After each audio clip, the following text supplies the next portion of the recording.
Praise the lord.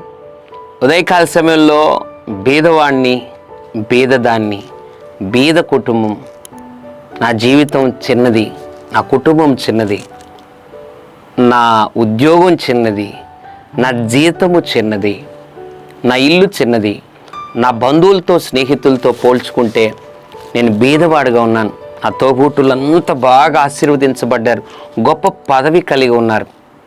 అందరిలో నేను కలిసే సమయంలో వారి మధ్యలో నన్ను ఊహించుకుంటే నేను చాలా బీదవాడినని నాకు అర్థమవుతుంది. ఈ బీదరికంలో ఎంతకాలం ఉండాలి అని ఉదయకాల సమయంలో బాధపడుతున్నావా?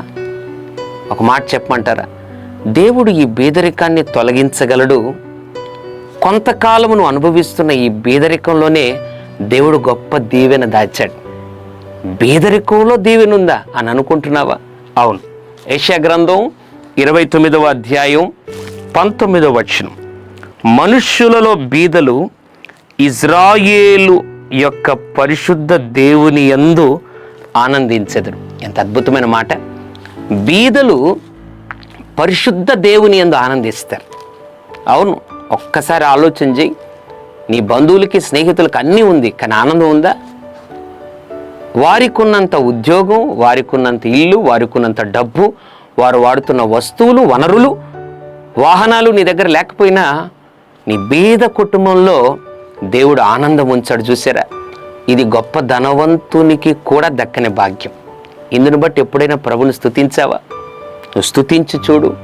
దేవుడు ఈ బీదరికంలోనే నిన్ను, నీ బిడ్డలను ఆనందింపజేస్తాడు. ఆ పిదప బీదరికాన్ని కూడా తొలగిస్తాడు. అట్లు మనమున్న ఈ స్థితిలో ఆనందించు వారముగా ఉండి దేవుని గొప్ప కార్యాలు అనుభవించుదుముగాక.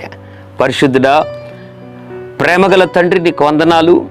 బీదలు ఇజ్రాయేలు యొక్క పరిశుద్ధ దేవుని యందు ఆనందిస్తారు. అవునయ్యా, బీదలమని ఎంతమంది బాధపడుతున్నారో ప్రభువా, వారందరి జీవితాల్లో నీలో ఆనందించు వారిగా, మా అందరి జీవితాలలో నీలో సంతోషించు వారిగా మమ్మల్ని ఉంచి మా స్థితిగతులు మార్చమని యేసు నామములో ప్రార్థిస్తున్నాం తండ్రి.